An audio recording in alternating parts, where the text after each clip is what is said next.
गरिमा recording studio Mumbai.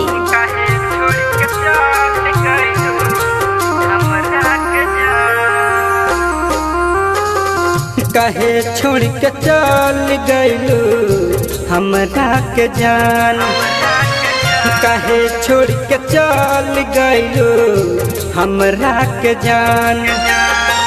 लोरावा बहावे अखियाँ, लोरावा बहावे अखियाँ लेके तोहर नाम।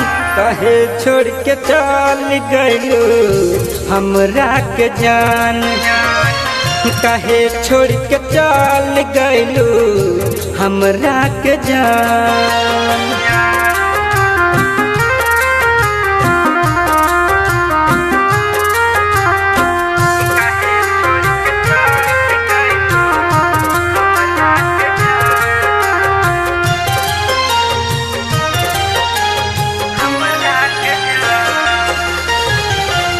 तोहरा सिवाना केहू बाटे सहारा,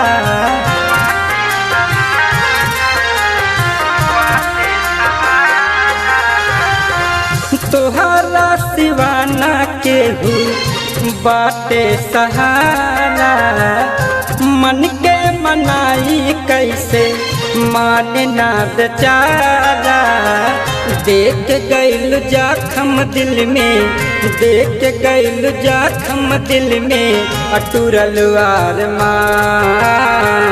काहे छोड़ के चल गइलू हमरा के जान, काहे छोड़ के चल गइलू हमरा के जान।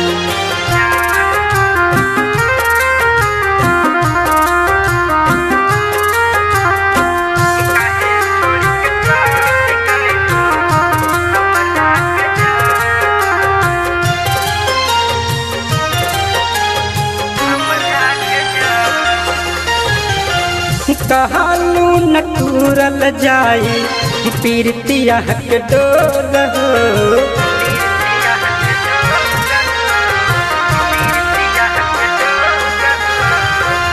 कहलू न टूरल जाई पीरतिया के डोर हो। जख्मे आज के तनिको कैलू न गौर हो। संजित बेदर्दी के बबुल सिंह दीवाना के रखलू नसान।